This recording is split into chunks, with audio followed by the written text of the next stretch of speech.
I'd like to welcome back our speaker, Phil Cousineau. You've probably seen him before when he was here for the Art of Pilgrimage. We talked about Joseph Campbell's life and work, the documentary that he was involved in, and then also he was here for Stoking the Creative Fires. So Phil is a writer, filmmaker, photographer, and adventure travel leader. In fact, he just returned from leading a literary tour of Ireland and is going to be leading a tour to Greece next year. So there's information on the back table if you're interested in going.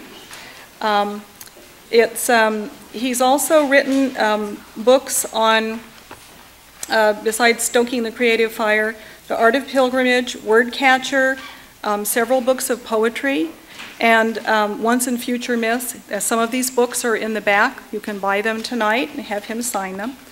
And his books have been translated into languages and are distributed all over the world. So currently he's the host of the nationally televised series Global Spirit, which is on Link TV, and if you haven't seen it yet, you have to go and look at it.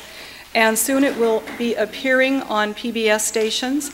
And on Sunday, there will be a Global Spirit Salon at East West Bookstore. So please check that out. And his upcoming book is the inspiration for this week's presentation, Who Stole the Arms of the Venus de Milo. So please welcome Phil Cousineau back.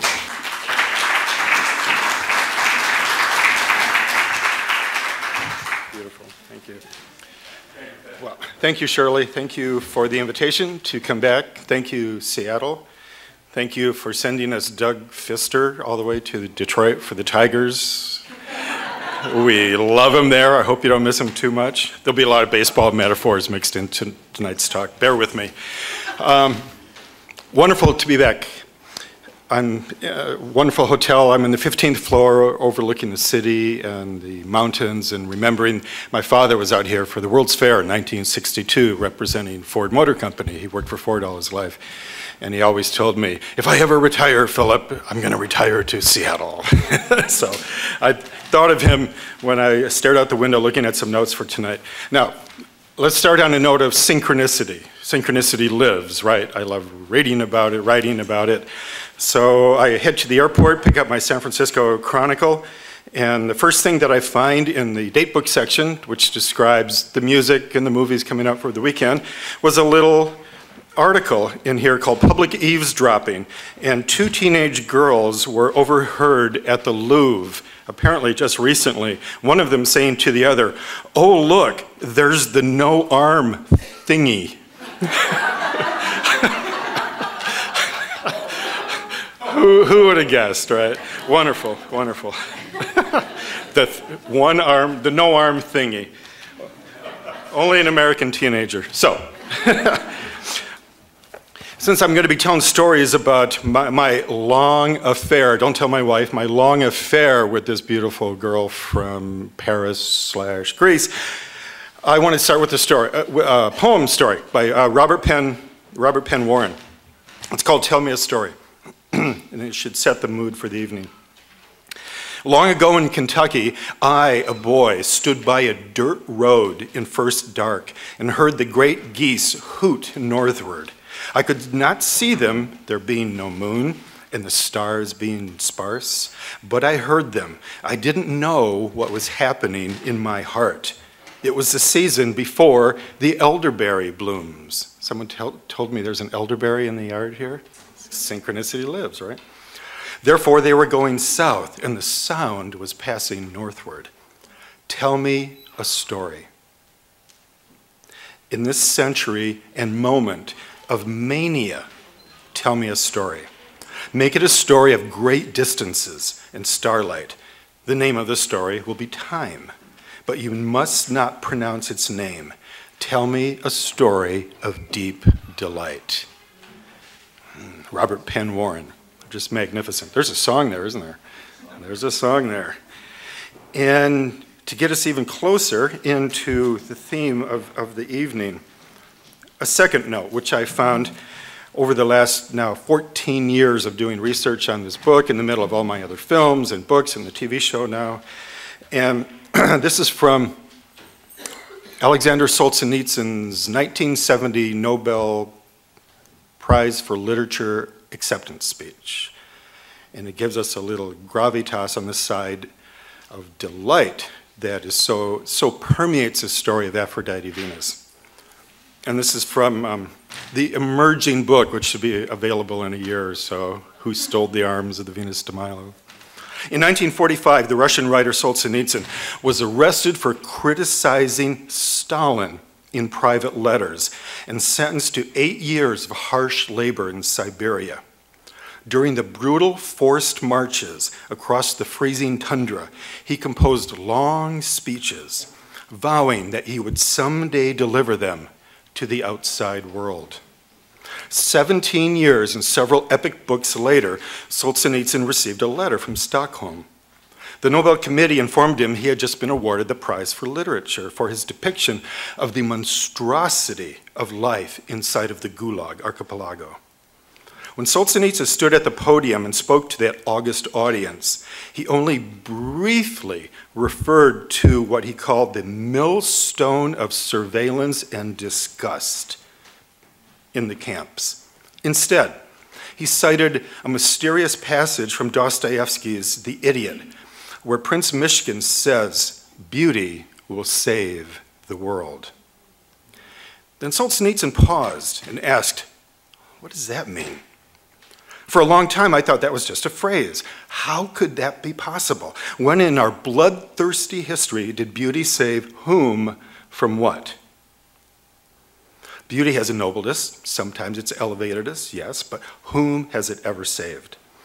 Arguing for the peculiar power in art, Solzhenitsyn went on to say, what's powerful about it is that art can vanquish the lie. The lie that says culture doesn't matter. He goes on to say, that's what I think, my friends, that we are capable of helping the world in its agonizing, testing hour right now, because one word of truth outweighs the whole world. The truth in art and literature, he concluded, is so utterly, irrefutably convincing, it may even straighten out the twisted roads of history. The beautiful but tough truth, he said, helps us, transcends our suffering, which means beauty helps us survive. Alexander Solzhenitsyn. So then, with that little introduction, the cause of my last many years, in many ways, this book, this project is a confluence of my love of mythology through my work with Joseph Campbell, but also the work I'm doing with Houston Smith right now. I'm helping him finish his memoirs, which is a great, great honor. 92. He's finally weaving his stories together, magnificent. But my love of history, my love of art and travel, all of that is coming together in this one book. So the Arms of the Venus de Milo, the Myth of Beauty, from Aphrodite to Ansel Adams. That comes from a talk I gave at Yosemite, the keynote talk for Ansel's centenary, 2004 at Yosemite. So I was invited for the keynote. What they didn't tell me was that they had invited 200 of the world's greatest photographers.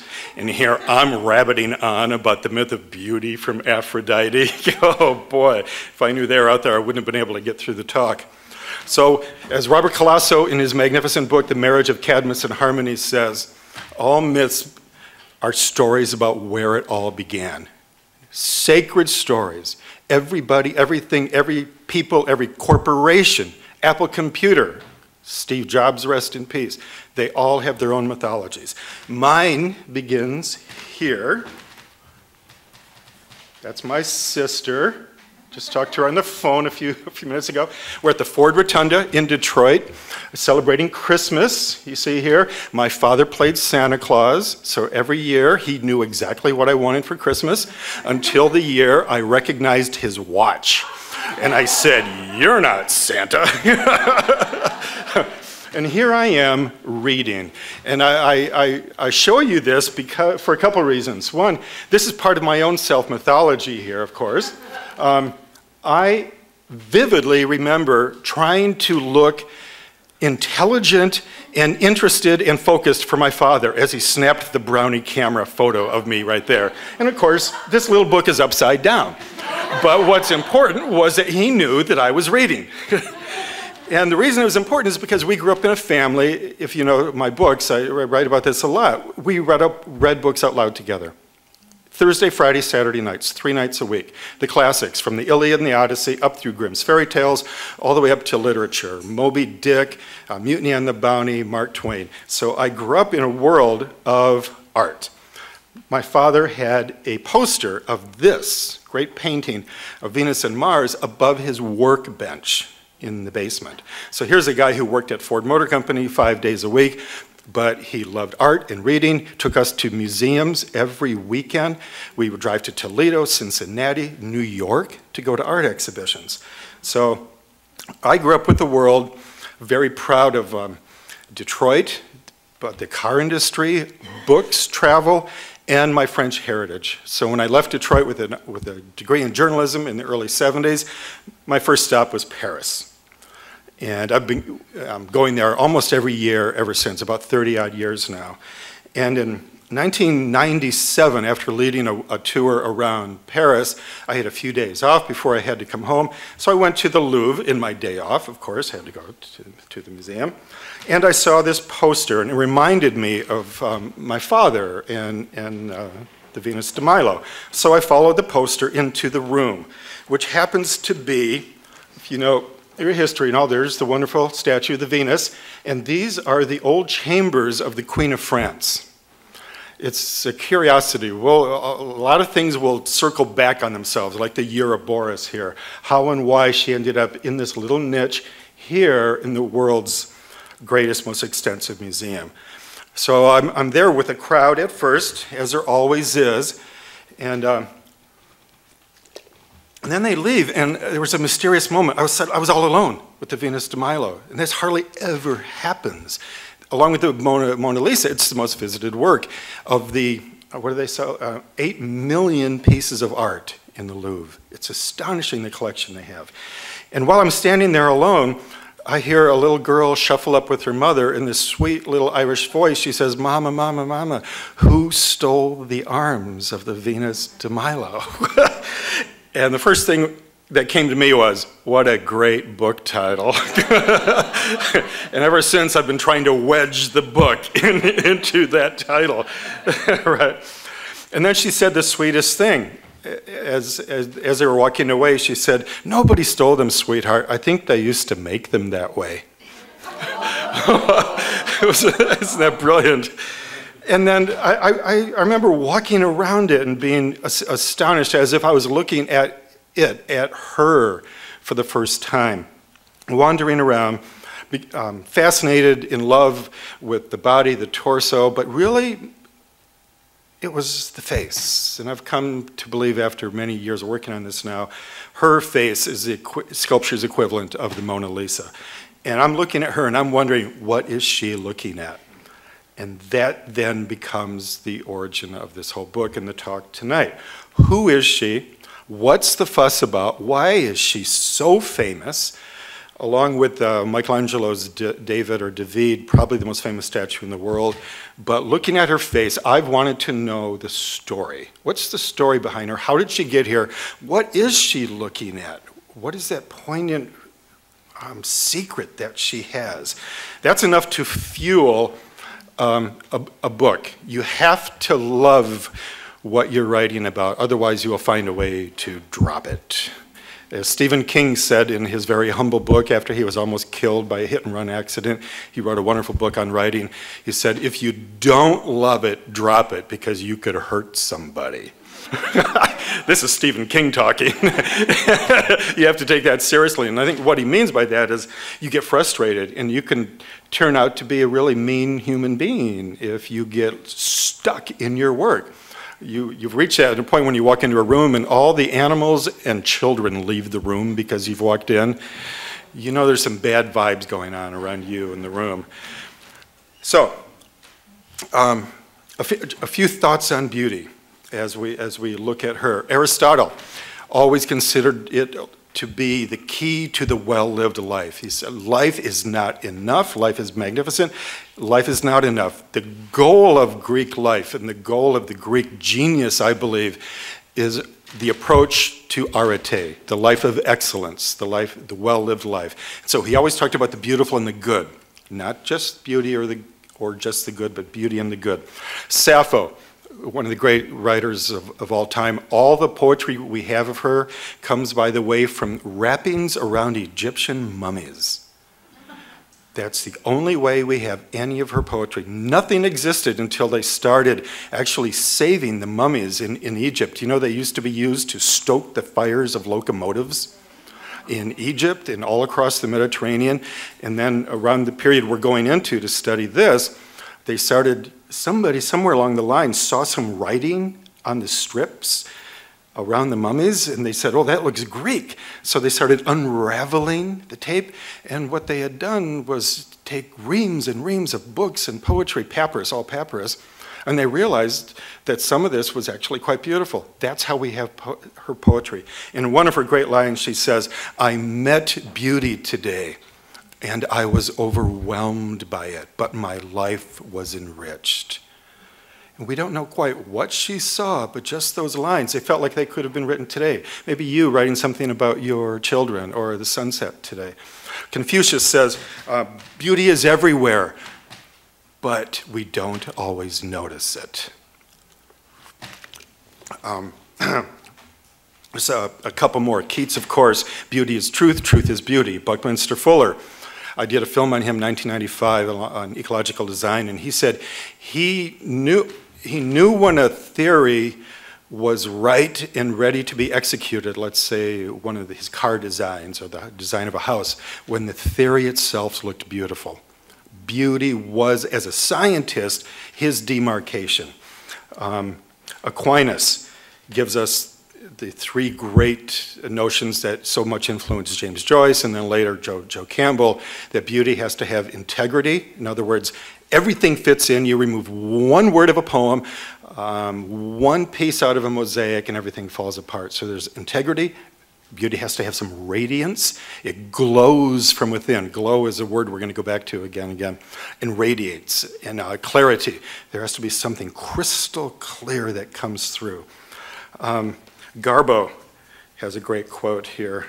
I'll read to you. Being a movie star means being looked at from every possible direction. You're never at peace. You're always fair game for the camera. Isn't that mysterious? Rumi says, when we have totally surrendered to beauty, we become a mighty kindness. Isn't that a great phrase? It's a great, great phrase. Darwin once wrote, that tail of the peacock, it makes me sick. Because he hadn't quite determined yet what role beauty had in evolution. And he later ended up writing about it, and he thought that beauty was actually a signal. It can actually accelerate evolution. But when he was young, it said it made him sick because it didn't fit into his theory. Elaine Scarry, if you want to read one book on beauty that you could read in an evening, it would be hers. It's simply called On Beauty, and it's Elaine and Scarry, S-C-A-R-R-Y, as you see here. And she has four I'll make this very brief, qualifications. Number one, beauty is unprecedented. Unprecedented. You have never seen a face like hers before, and that's why you walk across the crowded room, like in the song. You've never heard a symphony like you heard Beethoven's Ode to Joy. You've never seen a blue like in Vermeer's painting. So there's something always startling, always a little surprising, a little jarring about beauty in that realm. Beauty is also, she says, life-saving. There's a signal there, and she gets this notion from Rilke, when Rilke looks at that beautiful archaic torso of Apollo and says you must change your life. Scarry says there's something about looking at real beauty or hearing it or seeing it that pushes you off of your current orbit and makes you feel that you need some change. Okay. With that little intro, on April 8th, 1820, on the little island of Milos, here in the Cyclades, named because these are the islands that circle around Delos, which was the site of the treasury, but it's also where Apollo and Artemis were born. So all the islands that circle around that are called the Cyclades. And on April 8th, 1820, well, I'll go back just a second here. There was, in the first century BC, as there was throughout antiquity all over Greece, there was a competition. This tiny island of Milos said, we need a statue. We want a statue for one of our civic buildings of Aphrodite. They would have called her Aphrodite, of course. And so the hue and cry went out. The messengers went out all across the Greek islands, and there was a great competition for a statue of Aphrodite or Venus to go to this island. The reason that that's important is because I believe it's one of the single greatest keys to understanding the Greek miracle, if you would. Think about this for a second. Every poem, the few paintings, the bits and pieces of poetry and songs, every statue, bronze and marble, came down to us because of a competition. If you think Americans are wild, crazy competitors about sports or Oscars or record contracts, we can't hold a candle to the ancient Greeks. They had competitions for everything. At the Olympics, in Olympia, there were 3 days of competitions in drama, theater, philosophy, oratory, drinking competitions, kissing competitions, beauty competitions for men and for women. Once you got through all of those, then you got to the games. And then there were 3 days of games. So the thought there was that human beings are inherently lazy. And what sharpens us, sharpens our sensibility, is the notion of a competition. Not simply to beat the other guy, and think of all the martial verbs that you often find in the sports pages. We're going to destroy the 49ers, right, Seahawks fans, right? Think of those verbs that we use. They tend to be so aggressive. But the Greeks had this other notion. You're going up, you're competing against somebody else because they will push you more than you will push yourself. They will push you to sharpen and hone your edge so you can be a better you. You can reach this notion of arete, A-R-E-T-E, which is the single one word you need to understand this Greek miracle. And because of that, we had beautiful buildings. Every building that was built then, and the rooms that we have now were built in competitions. All architecture, everything. And then, as our good old friend Joe Campbell used to say, and then Theodosius came along through 393 AD, and he sent out this edict that all pagan sites across the Roman Greek Empire were to be destroyed. You can date it exactly to 393. Everything was pagan. First, they had to shut the athletic competitions, the gyms. Why? Because all sports were performed naked. That's what the word gymnasium means.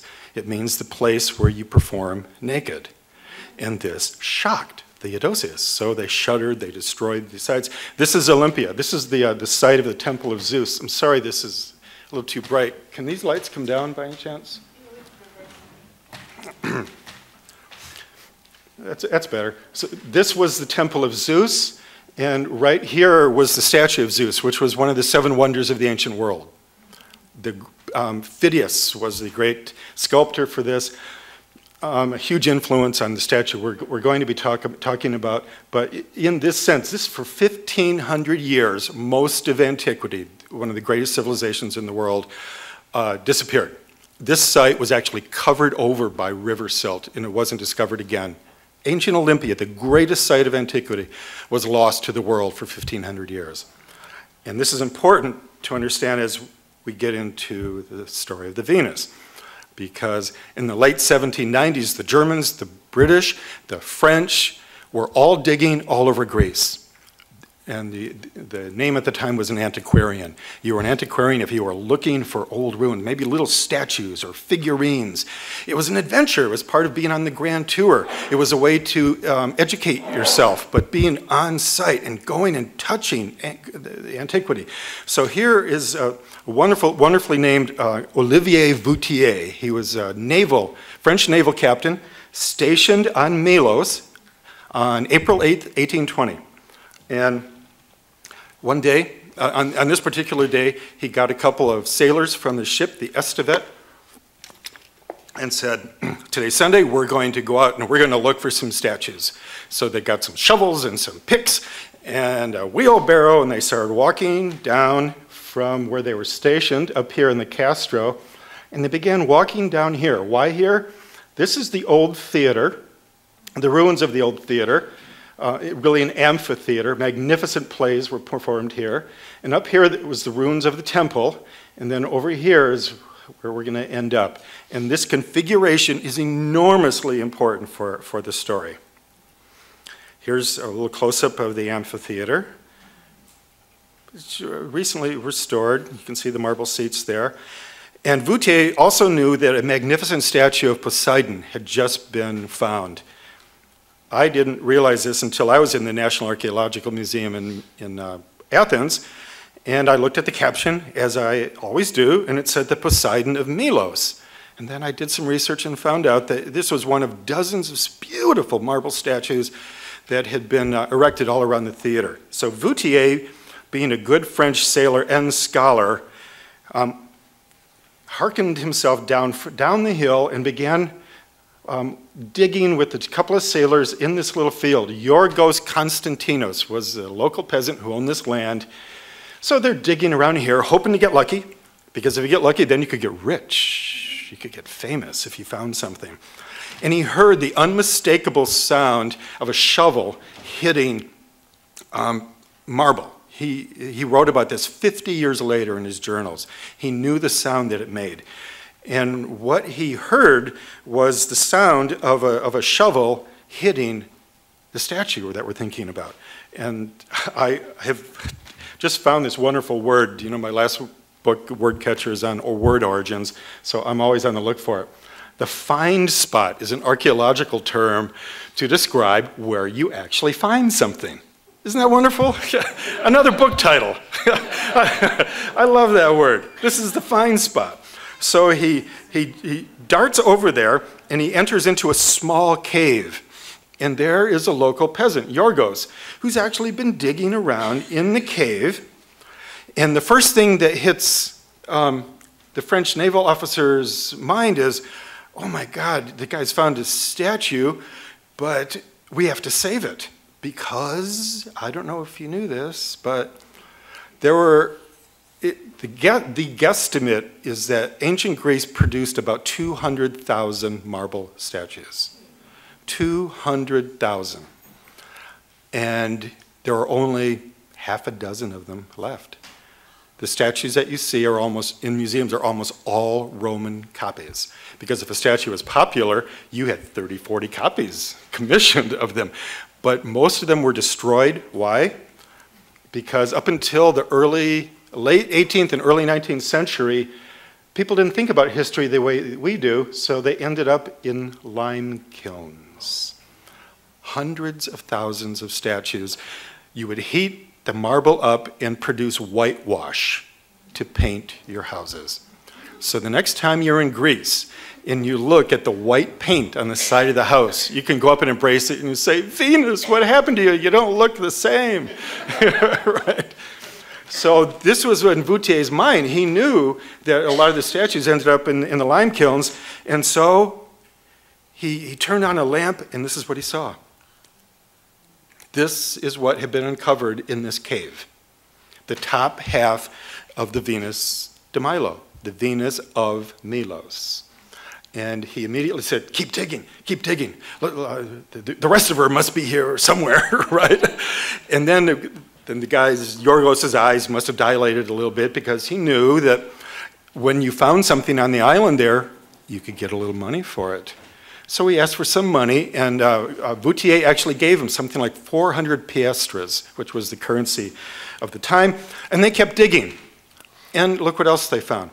This is what used to be called a herm in honor of Hermes, and these were erected at crossroads all across the ancient world. This particular one is for Hercules, or Heracles, really, as they would have said. And if you see this little slot right here, forgive my French, but a phallus would have been there originally. So these were also icons of fertility. This is what you would see when you went to the crossroad. It would be a statue of Hermes because he was the god of travel, the god of commerce, a god of fertility. And so they found a herm of Hermes himself there, one of each of them, and they found a statue. No head, but a beautiful statue of Hermes. Now, this is where it starts getting delicious for me. Vautier is educated in the Napoleonic tradition, which means that if you are representing France and you discover something, you either write about it or you draw it or you sketch it. You might write down music if you're in a Morocco bazaar. You record it. This was part of Napoleon's genius. He never went on any military campaign without artists, architects, the equivalent of cameras or film crews in those days. You recorded. That's why we have those beautiful engravings of the Sphinx, for example, from Egypt, from his Egyptian campaign. All of those early lithographs and engravings and drawings come from that tradition. We are on a warpath, but at least we're going to write about it, right? So Vautier actually gets out his pencil, and within seconds, he draws a pretty good likeness of the Venus, right? And you can see right away that she doesn't have any arms.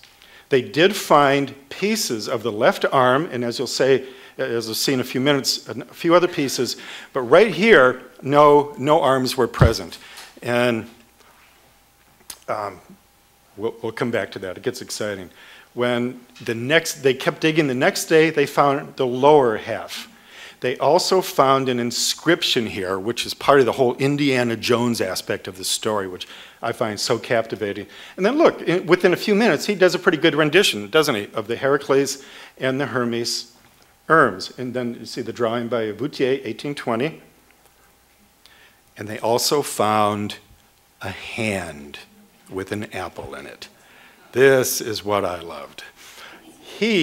Vautier, and then also the French consul on the island, who he immediately ran up to see, gave him the drawing, said, you have to come down to this field. You have to see this statue. It's so beautiful.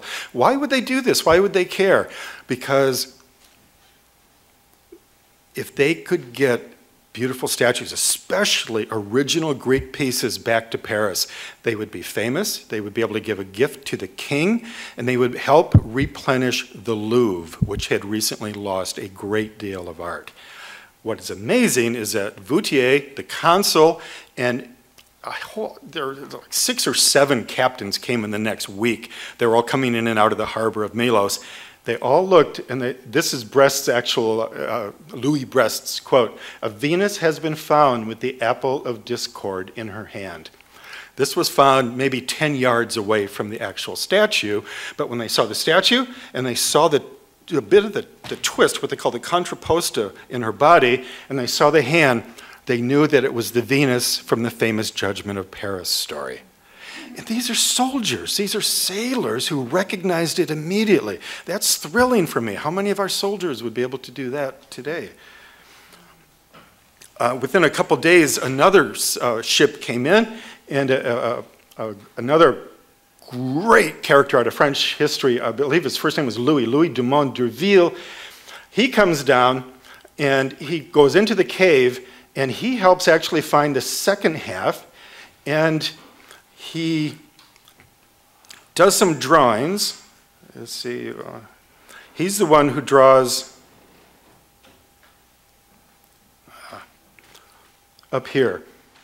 He writes the inscription as exactly as possible. And what it says, briefly in English, is that I, the owner of this gymnasium, have commissioned this beautiful statue and the two gods with it. Isn't that mysterious? It's like the owner of Gold's Gym commissioning a statue of Greta Garbo for the foyer, just to inspire you a little bit before you go in and do some lifts, right? This is pretty sophisticated stuff. But when you think that how fast all of this was disappearing in lime kilns and the whole depredations of time and so on, it's really impressive to me that this fellow who went on to be a war hero in the Greek War, he explored in Antarctica, great character. This is an image in the Montparnasse Cemetery today in Paris, and the inscription reads, "The discoverer of the Venus de Milo." This guy, when he got back to Paris, took complete credit for discovering the statue. Vautier and none of the others got any credit. And he lived off this for the rest of his life. So this, I'm going to keep circling back on some of these themes, which always fascinate me. It's what I call the mystery of the territoriality of creativity. Who gets credit for what? It's a really mysterious territory, isn't it? I've been in a lot of film rooms. When it gets down, we've finished the documentary. I've worked on 18 films now besides my books. And this is the day you dread. When you sit around and say, all right, who gets the writing credit? Who gets the camera credit over here? Fights, battles, oh my God. And you thought this was all up for art, right? No, wrong.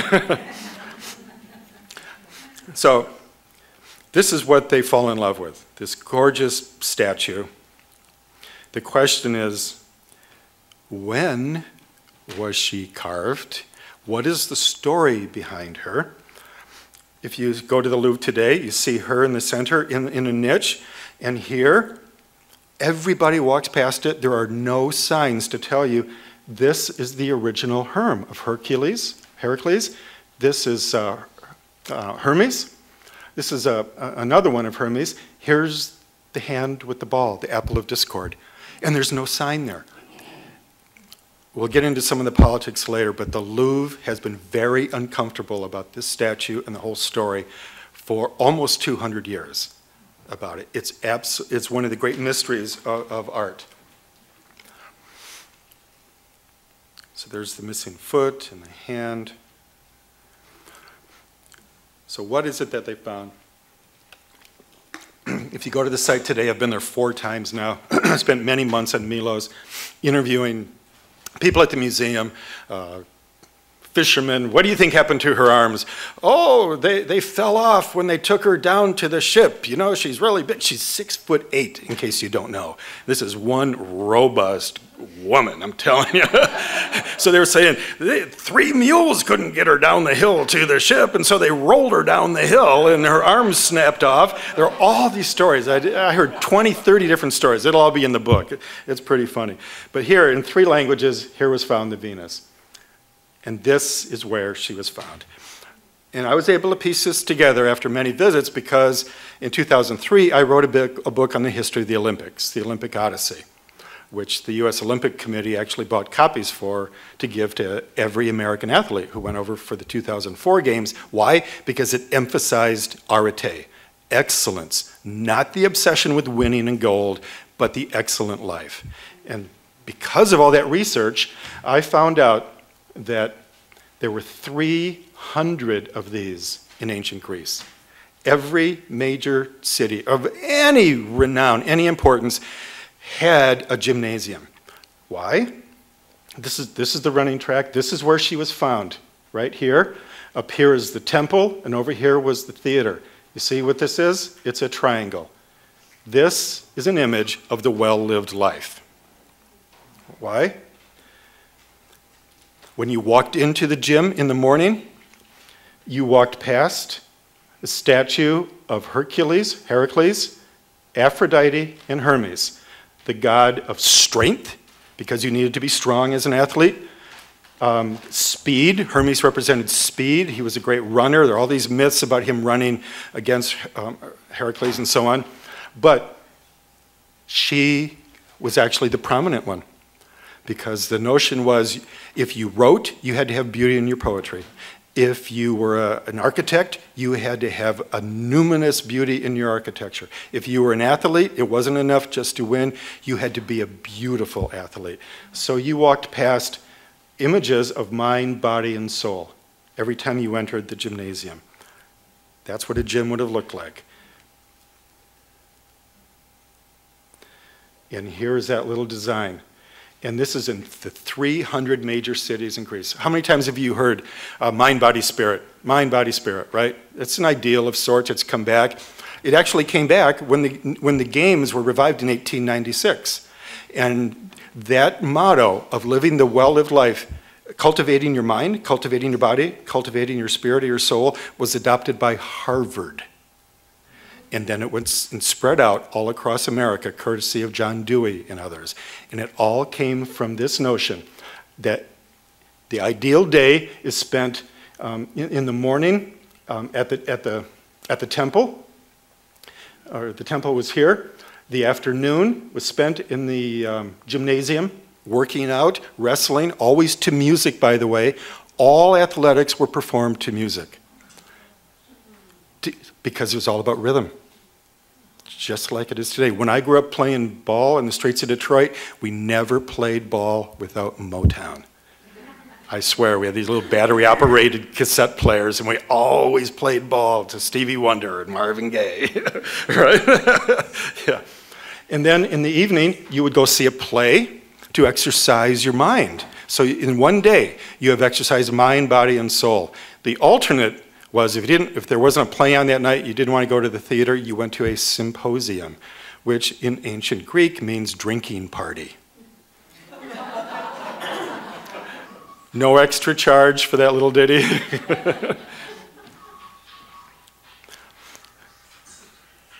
So in some translations, it's the golden ball, it's the apple of discord. So what's the story? I finally found a painting. The girl is very hard to capture, but if you remember the story, there's the wedding of Peleus and Thetis, the mother of Achilles, and Zeus here invites all the gods and goddesses, handful of mortals, invites everybody except her. This is Eris, E-R-I-S, the goddess of strife, the goddess of discord, also the goddess of competition. On the upside, she embodied just that edge where you have to have a little, even discord in music, right? You have some discord in sports too. That's in theater. This is what gives you tension. In the story, she gets her revenge because she isn't invited to the party, like that crazy uncle who always gets drunk at the weddings, and so you say, oh, do we have to invite him, right? She's the one that they didn't invite. So see the ball here? This is the apple of discord. She throws it into the middle of the party, and Athena, Hera, and Aphrodite all converge on the ball at once. They look down, they pick it up, and it says, for the fairest, for the most beautiful. And they start arguing. No, it's mine. She meant to throw it to me. Oh, no, it's mine. Then because they're arguing, discord is suddenly in the room. Isn't that, see the play of words with this? So what do? They turn to Zeus and they say, you decide. Now, guys, if you've ever been asked to judge a beauty contest, what would you do at this moment? Hail a taxi, right? Right, yeah. He does the next best thing. There's Zeus with the thunderbolt. He calls for Hermes, and he says, get me out of this jam. That's my wife. She's asking me to judge with Athena and Aphrodite. What are you going to do? And so it's a very beautiful motif here. Hermes thinks very quickly, and he's thinking, okay, judge. This is the world's first beauty contest. Essentially, that's what this is.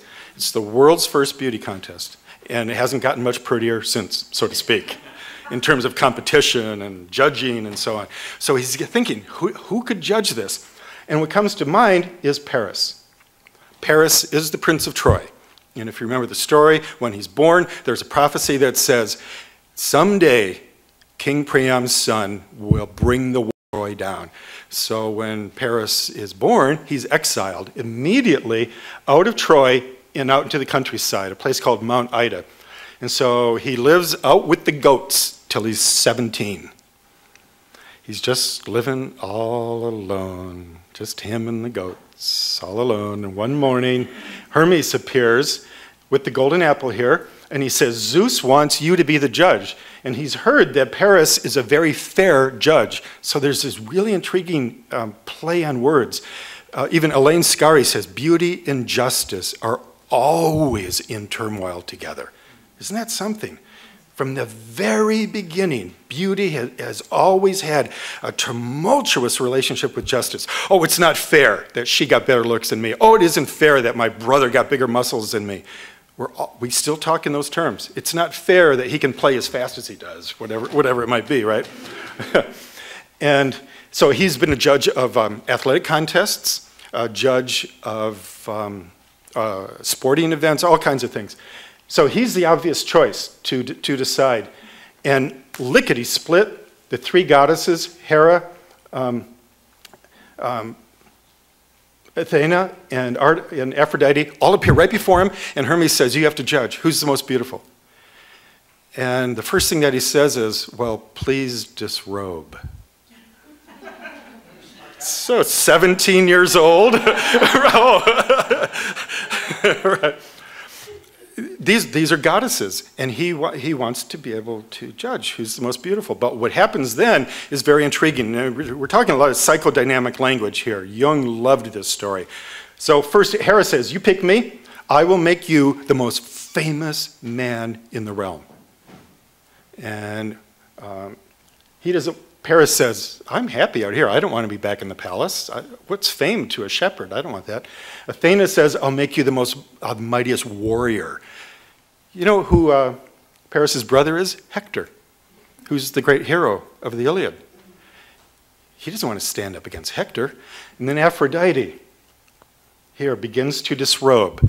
This is a great motif in sculpture and painting. The moment of disrobing. It's the moment of display. According to some of the most beautiful poetry of antiquity describes this moment where she slowly lets her hematia, it's called sometimes, or sometimes her magic girdle, it's another way to phrase it, drops. And you see they're getting the eye contact right here. This is what you get with the Venus de Milo in marble. It's the same look. Because she says, if you pick me, I will give you the hand of the most beautiful woman in the world, Helen of Sparta. But more than that, I will make her fall in love with you. And that's where we have to pause for a second, because as Bettany Hughes, a wonderful Irish writer on myths, she's written a magnificent book on Helen of Troy. Her new book is on Socrates. She makes a very strong case that Aphrodite and Helen have both been maligned for at least 2,500 years with this story. That instead of her being a vainglorious, narcissistic goddess, only concerned with her own beauty, and Helen being so self-absorbed she would allow herself to be seduced by this callow young youth, Bettany says that the two of them are about beauty and desire.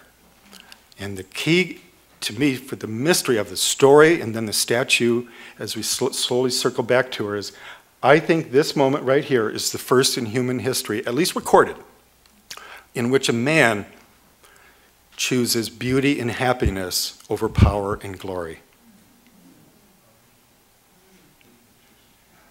It's a very mighty moment. Up until this point, men have always picked what? And most men have picked it ever since as well. Power and glory, power and glory. This is a moment of complete volition. He has to decide. He loves the fact that this is the most beautiful woman, and now she's trying to bribe him, but what is she saying? She's saying, I will be sure that you safely sail from Troy to Sparta, and I will ensure that this legendary beauty, everyone knew who Helen was, I'll make sure she actually falls in love with you. So a couple things are happening here. One is, in this beautiful new book, blanking on the title, I'll have to give it to you later, called Beauty is the Promise of Happiness. It's one of the prime source books for me in here, and if you want the author, email me later on it. And there she makes a great case for the echo of this painting, this story, this sculpture, having ramifications that ripple out and ramify all the way up to this day. That the beautiful building, the beautiful piece of music, the beautiful artwork, the beautiful conversation, the beautiful woman is also a promise of happiness. It's at the heart of our relationships, but also the entire advertising business. If you buy this car, if you swig this beer, you'll get the girl. Literally, girl in all these cases. And what, in turn, after that, you'll also be happy if you get that washing machine, right? So the beauty leads to the desire, the beauty lures you with the desire, and then happiness is promised. So that's a formula that begins here. And we're still living it out to this day. Here, there's a Chronic the Elders version, very knightly, very medieval version, you can see. This is Paris as a medieval knight. Cézanne actually had a go at this. And in here, you get some of the violent forces here that ended up producing the whole Trojan War, because when Aphrodite brings Helen and Paris together, she also supports Troy for the rest of that war, and all the symbolism, behind that. But then the other two goddesses are incensed that Paris picked Aphrodite over them, and so you get this whole other aspect of jealousy is also what Aphrodite ignites. James Hillman has this wonderful phrase called the Aphroditic smile. I think it's his own translation, but what it refers to is this kind of quality that happens when Aphrodite enters a story or a poem or a painting. When Aphrodite walks into the room, beauty walks in. Goldness, there's a radiance, but there's also a price. Somebody, somewhere, will always resent that beauty, that glow. Everyone's attention turning to that star-like quality. And I think Cézanne captures that brilliantly here, with almost angry colors. And then Renoir's version of this, you see, even Hermes looks rather feminine up here, doesn't he? And then Paris, he's kind of looking pleadingly. See, he's offering, this is the exchange right here that you get with the Venus de Milo statue. You see, he's handing her the apple, so the apple is in the hand in the statue, and that's why she's longingly looking in the distance. She's looking at Paris, give her the apple.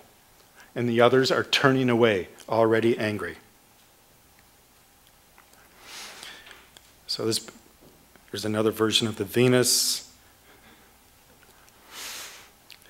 Did you know Rumor was a goddess? Yeah, I just found that out in this research too. Ossa was one of her names, and she was winged. There are only a couple of images of her in antiquity, and this is one of them. So when you think, what do the Irish say? If they gossip with you, they're gossiping about you. An old Irish proverb.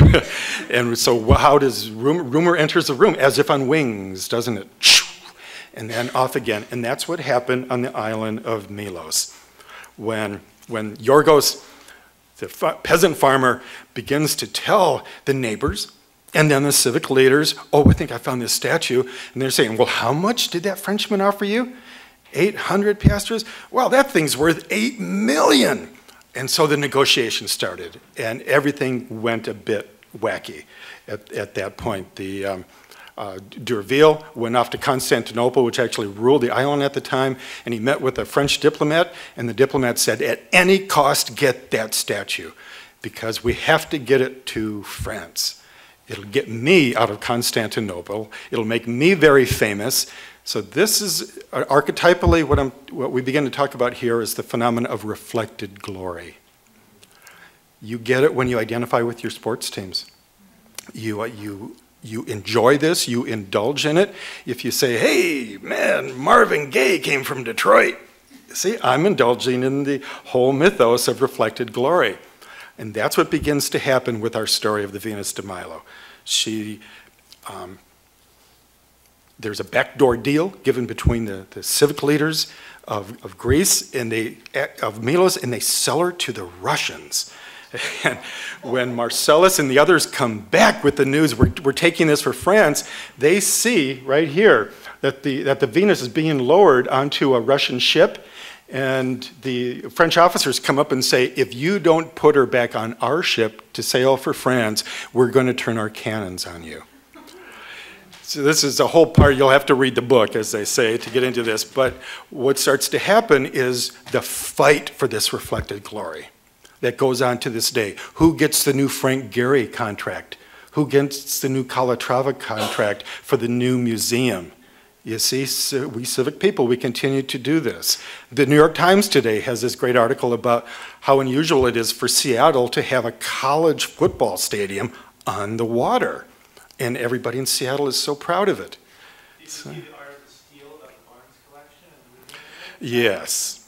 Great example of it. Highly recommend that movie too. So to cut an epic story slightly shorter, the French get the girl, as Joe Campbell used to say. They get the blonde, and she gets on the ship and sails away. This is a little mosaic of that famous ship that sails off to France from this harbor, in which, by the way, the last time I was there, I was staying in a little house, little house down here near the pier where she was taken and sailed off to France. And I got an email from the submarine owner of the fellow who found the Titanic. And he said, I've been looking at your website and I hear that you're looking for the arms of the Venus de Milo. And I emailed right back, from Milos, a little cafe in Milos. It's a metaphor. Or as Campbell used to say, it's a metaphor. Right? And he writes back and he says, well, now I'll give you I'll come over there and I'll bring my submarine and we'll find it. And I'm saying, it's a metaphor. It's a metaphor for the missing arms of the world. And he says, well, that means you probably found them, didn't you? And you just don't want me to know. This went on and on and on and on. Finally, we had to shut it off. But it shows you how the legend continues to this day. So why was everybody so hot about this? A little lithograph of the Louvre around 1845. Remember, she arrives, it's kind of astonishing to me. She's found in April 1820. 13 months later, May 1821, she's in the Louvre. Now you think she's been buried in a cave for 1,500 years. And within a year, she's suddenly in the Louvre as the most famous statue in the most famous museum. Wow, why was this important? Here's a great painting of the Salon Carré, and you can see this is just almost the French boasting to the rest of the world. Just the chock-a-block way that they had to display all of the paintings, in which was essentially the old palace. The Louvre was a fortress, then turned into the royal palace, and then in 1793 at the Revolution, turned into the world's first major museum. And by the time the statue was discovered, 5 years had gone by, which had changed everything about the Louvre. It was the greatest museum, and then the British Museum got the Elgin marbles. And the whole rivalry between France and Britain got stoked all over again. And then something worse happened, at least for the French. Napoleon, between 1793 and 1815, not only conquered half of Europe, he also looted 250,000 works of art. So he was drawing them, right? And then he would bring them back. And that's how the Louvre went from just a small collection of the aristocrats and the royalties' art, that's the origin of that museum, to having the greatest works of art that were just cherry-picked by his generals and his officers all across Europe. And so, including the Apollo Belvedere. This was considered the greatest statue of antiquity before the Venus de Milo. And you see, this is an image that gives you all the crowds, royalty, aristocrats coming to look at these massive paintings that were mostly looted from the rest of Europe. So he is then, if you remember your history, and this is one of the pieces looted. This was the statue that was discovered in Rome that made Michelangelo want to be a sculptor. He was standing there as they pulled it out of the ground in the Forum. And then Wellington defeats Napoleon at Waterloo. And in the first case that I know, maybe you guys know another case, this is the first recorded case of restitution in history. Because he immediately gets together with all the other allies, and they say, Napoleon's got to go, but more than that, you have to give back the art. We're talking restitution is a huge issue. It's a big one for me in my new book, Beyond Forgiveness here. Can you make restitution for slavery? In apartheid, can the South African whites make any kind of restitution? See, we're still dealing with this now. This is the first case, legally. And what happened then was that the French gave back 25,000 pieces of art. Not everything had its papers, as a provenance, I think that's what it's called, provenance. So a lot of the work that was there, they just didn't know where to send it back to. It didn't have any paper trail.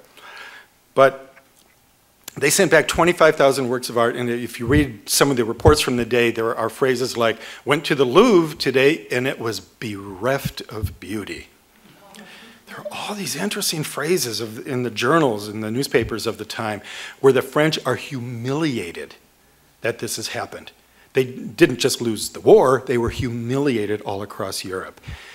That's 1815. That's why in 1820, when the Venus de Milo was discovered, they desperately had to get it to Paris to get some pride back and to get the attention away from the Elgin marbles, or as the Greeks say, the Parthenon marbles from the British Museum. And it was in comparison to what? This is where the Indiana Jones aspect turns out. This is a spectacular image of Hermes. I'm sorry, it's not, it should be much brighter, but this is Praxiteles, who is considered the greatest sculptor of antiquity. This is really, he's buffed, but the statue's also buffed. Also, it's a glorious shade of flesh like marble. It's a miracle to behold. But it's one of only a handful of originals that we have from ancient Greece. And that's what the Louvre thought that they were getting with the Venus. Here's Praxiteles' Venus de Milo.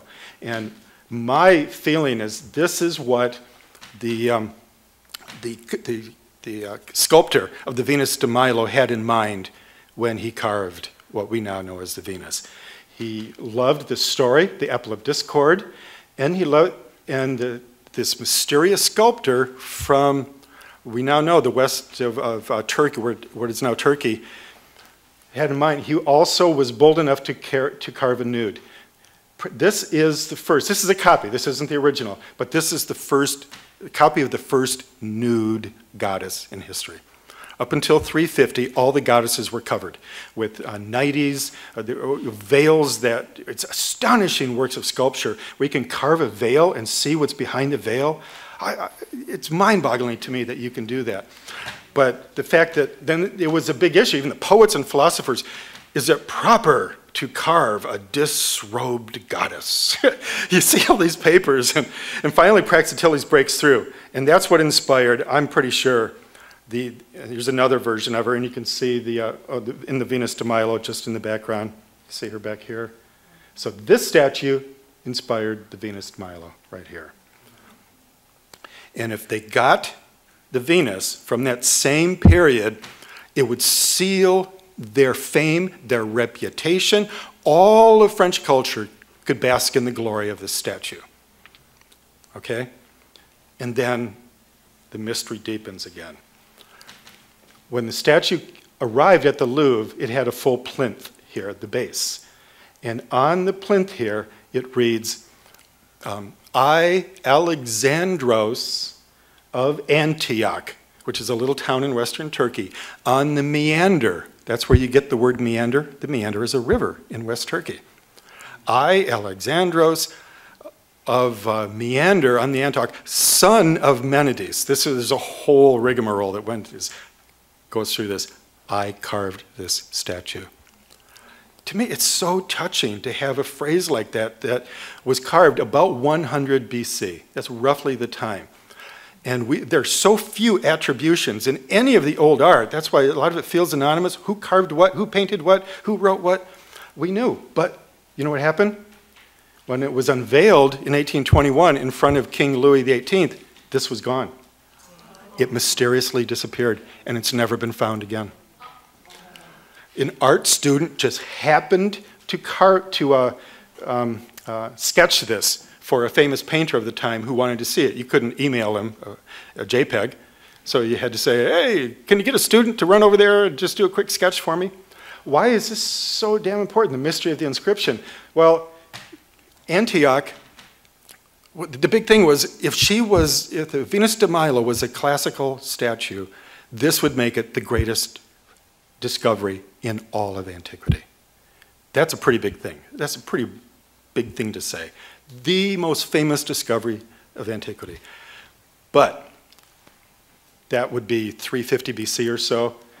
And to say that I lived in Antioch on the Meander, Antioch wasn't founded until 150. That means it's at least 200, maybe 250 years later. Now, it's the same statue, right? But it's a different provenance. And this was destroyed. And so for 100 years, the statue was on display there as the greatest statue of all of antiquity, greater than Praxiteles, greater than anybody else. And the French won't talk about it to this day. I was just there again in September trying to interview people in the archives, and they were saying, this is slander, this is cultural slander. Well, here's about 1895, somebody, for 70 years, people were saying, what did she look like? Can we restore her? Can we restore the arms? What did she look like? Here's one possibility. She's here with the ball, and because the arm would have been so heavy, probably had the pedestal there. And what she's doing is a very delicate move that is so touching when you see the statues. She's letting her robe drop for Paris, because Paris has just said, will you disrobe for me, right? So I can see just how beautiful you are. And this is an ancient and really a gorgeous motif in old Greek art. It's the dropping of the clothes so a woman or a goddess can slip into a bath and slip out again.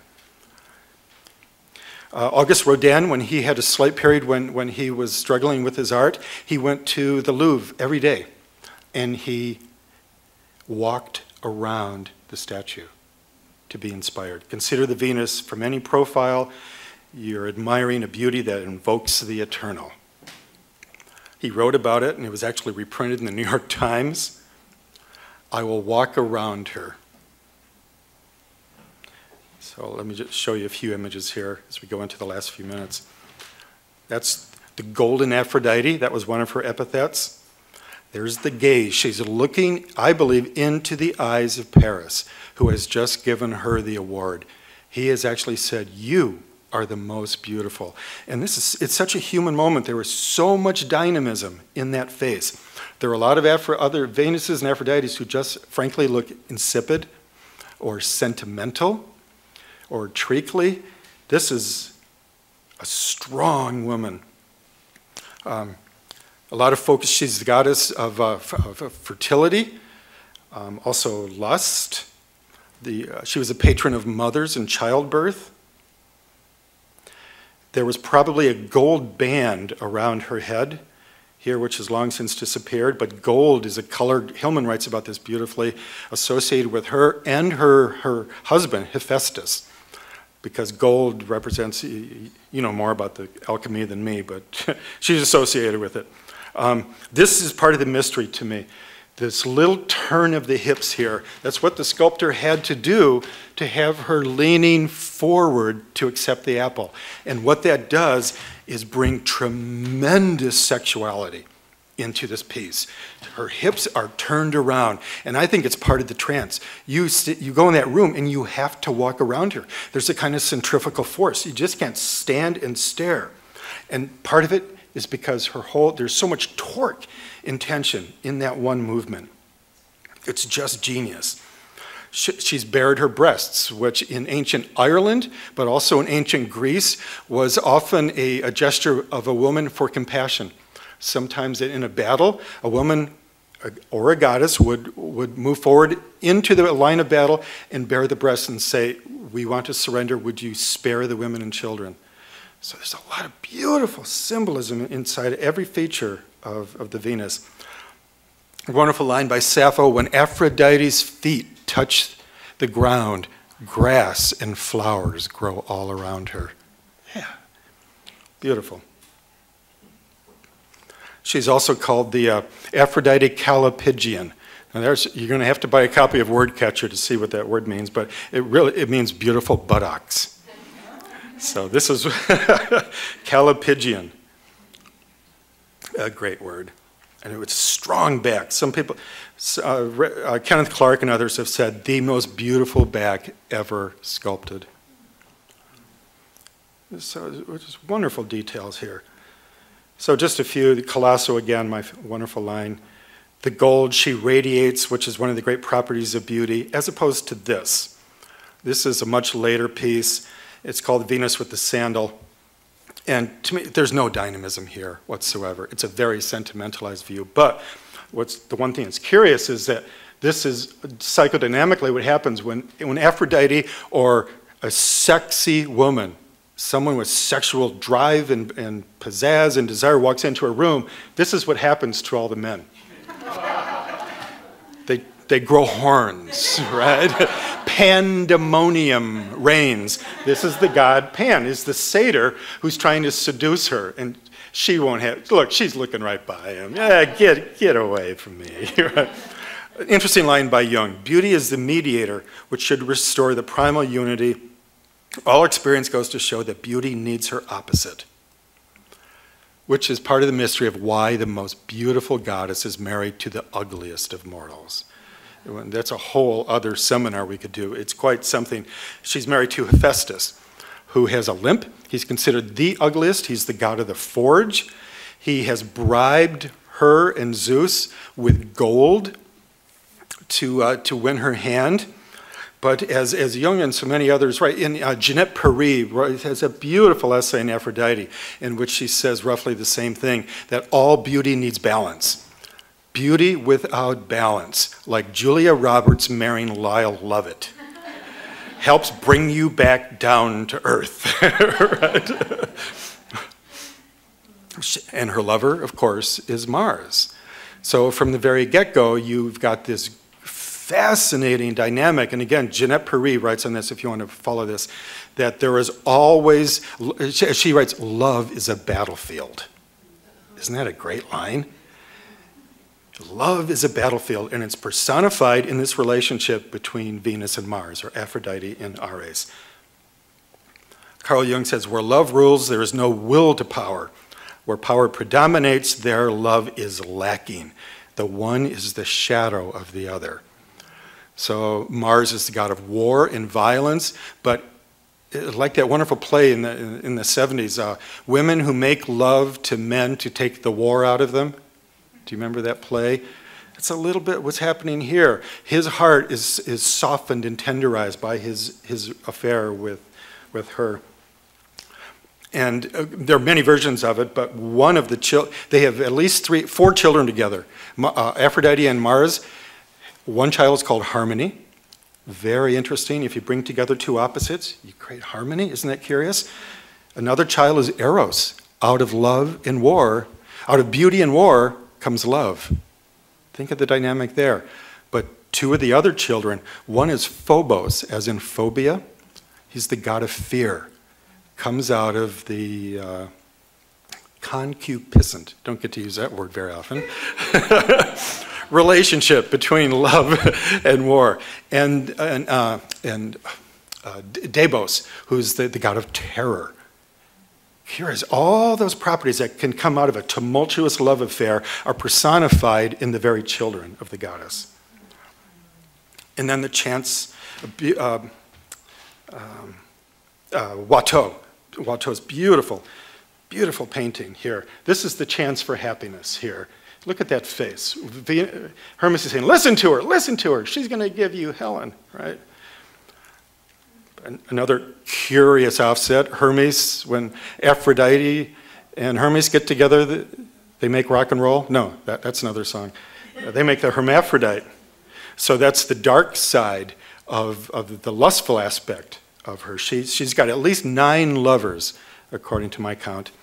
And then as the wrap up here, as we get into the whole business of Helen. So you've got this Paris sailing across from Troy, and he comes into the palace of Menelaus. Menelaus gives him a great feast and then says, I'm going off for the weekend here. Would you take care of my wife? Just make sure she's okay. And in wink, wink, nod, nod, right? And as one of the descriptions goes, after Menelaus has left, the ships are gone, Helen sends a message to Paris.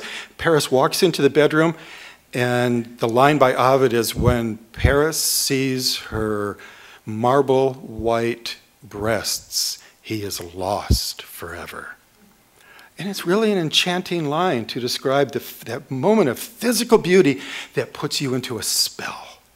So this is way beyond volition, and I think that's part of the symmetry of the story, that there is a spell that has been cast here, and it's a way that the Greeks said, love is beyond volition.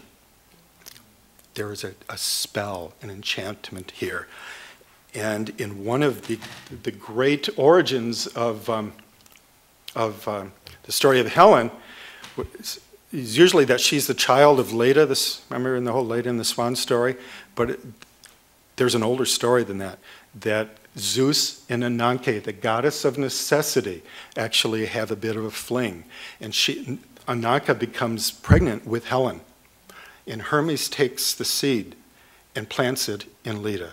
This is the first in vitro fertilization example in history. But what is it saying symbolically? That Helen, the face that launched 1,000 ships, the most beautiful woman in all of antiquity, she's the daughter of necessity. Beauty is a necessity in life. It's not a luxury. It's not a self-indulgence. Beauty is as necessary as breath. And then there were 4 different versions of Helen. She's under a spell. Why would she have fallen for this ruse? Why would she have been vulnerable? The quick backup on this, she's had 2 other lovers before Paris. Theseus, when she was a young girl, she was raped at 9 by Theseus, the king of Athens. And then she was chosen, probably in a deal about land, and did not want to really marry Menelaus. And her first night together, the way it's written, is she's raped by Menelaus, who wants her because of all the land that she represents through her family. So it's not just that she is a loose hussy, right, as we've been told. Instead, she sees Paris, and she sees the possibility of love for the very first time, because he is always described as the fair Paris, which means he's beautiful as well. You see how symmetrical this is? Each of them is triggered, catalyzed, galvanized by an image of love, which brings desire and then the hope for human happiness. The Trojan War, of course, is ignited because of this, and I'll give you one line from the Iliad. Helen goes out walking on the ramparts one night, wondering, should I go back? Should I go back? Can I help stop this carnage? And 2 soldiers happen to see her with the moon reflecting off of her neck, and they are so stunned by her beauty. One soldier turns to the other and says, the war must go on. And that's been interpreted so many times through the years, Robert Graves and Albert Camus and so many others, as saying, this is part of the Greek miracle, that you fight for beauty. Beauty is worth dying for, because there is joy. Robert Johnson has written beautifully on this, that joy is what comes out of this relationship. You know, when Psyche and Eros have a child, the name of the child is Joy. Direct descendant of beauty. So what role does she play today? I've the last five slides here. I just told this story in Paris. I just led a literary tour around Paris. When the Nazis took over Paris and France, they had happened to them what Napoleon had done to Europe previously. They came in, and by loose counts, 250 to 300,000 works of art were stolen by the Nazis. Crated, put on trains, and sent off to salt mines in Austria, to Castle Neuschwanstein. Mad King Ludwig's Neuschwanstein was actually the repository for tens of thousands of works of art. You know how we got them back? This woman, Rose Valland. This is a great feature film waiting to be made. This is one of the great untold stories of the 20th century. She was the curator at the Jeu de Paume. Remember that beautiful little museum near the Louvre? And they called her in, the Nazis called her in. Everybody else they fired or executed or exiled. She was so efficient, they had her record every painting, every mosaic, every piece of sculpture. She wrote them all out by hand all day long. What they didn't know is that she understood German. And she knew then where all the art was going. She was a member of the French Resistance.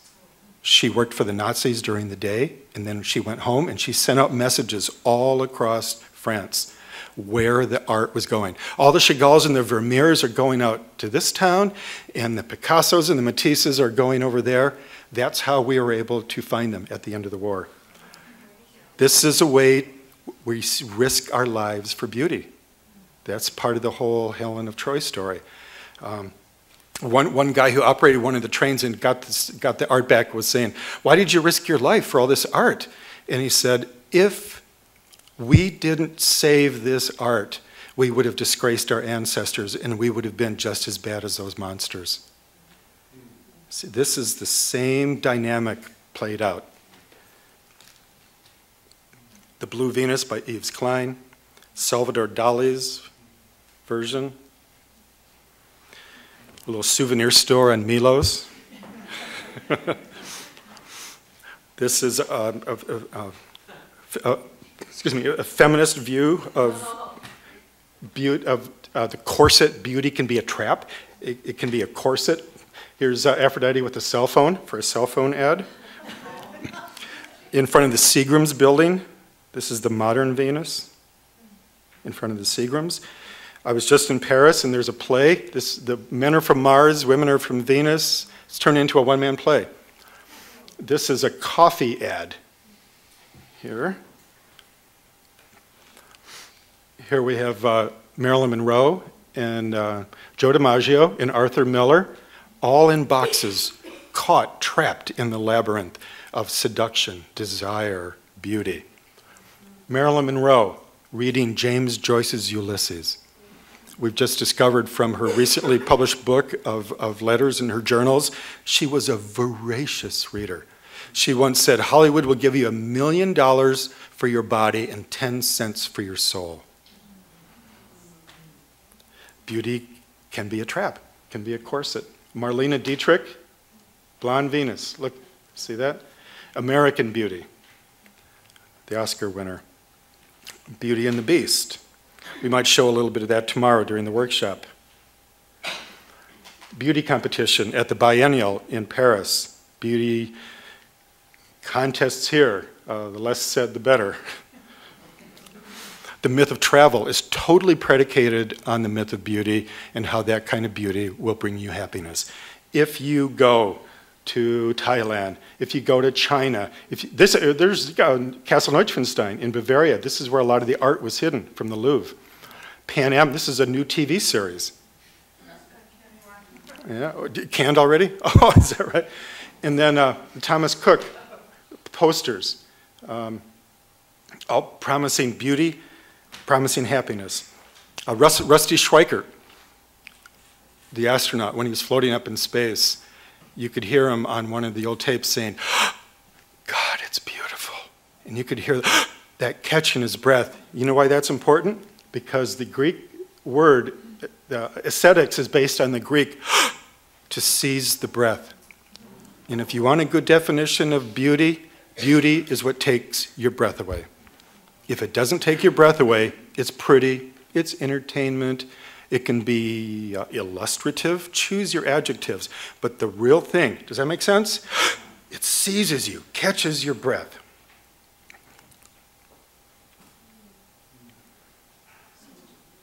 on Santorini. Yeah. And then Ansel, sometimes I arrive just when God's ready to have someone click the shutter. Isn't that marvelous? And there's Ansel.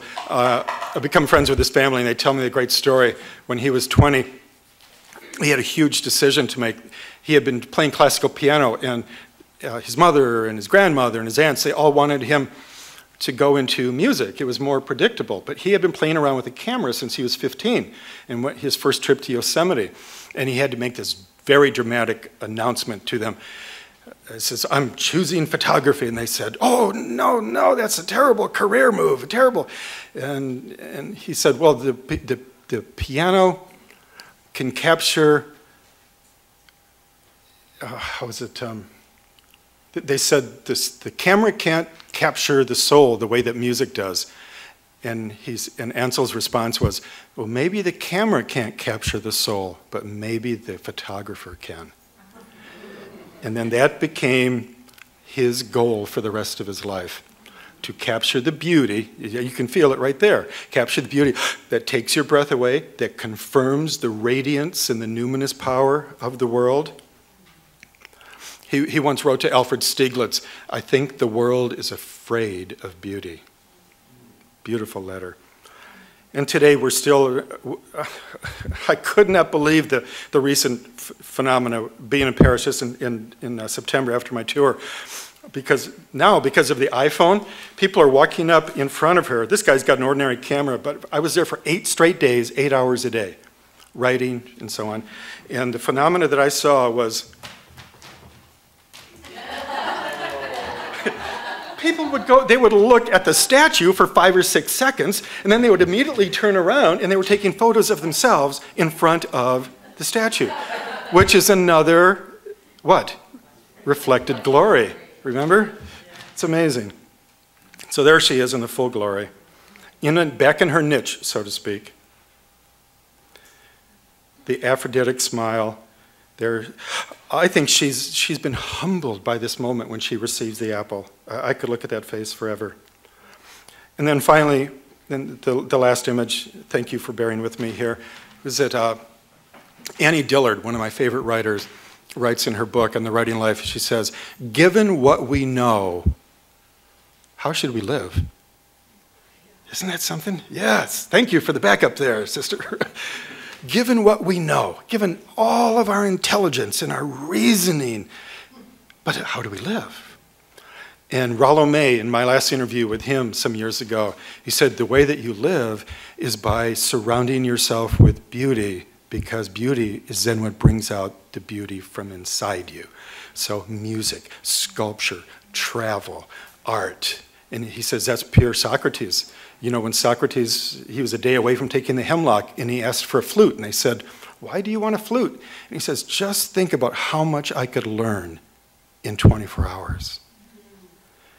So the value here is that the beauty creates a desire in us. The desire offers the promise, maybe, this will bring me some happiness and some contentment. So we've got a couple paintings here about the good life, Le Bon Vie. La Coupole, wonderful cafe in Paris, one of my favorite in the world, that has always enshrined that because of the value on beautiful conversation in a great cafe. You dress beautifully, you smell beautifully. You know, Aphrodite is the goddess of perfume. Perfume is a very mythic, potent power. And so what I've always found in a place like this, I wasn't there when Josephine Baker walked her leopard in, which she did in 1927, according to legend. But I've been there many a night when there was so much life there, and nobody had a cell phone out, and nobody for a TV, but they were there because of their love of the beautiful architecture, the beautiful food, the beautiful coffee, the wine, but it was the beauty, the friendships as well, which brought all together, gives us at least the possibility of a good life. Thank you very much.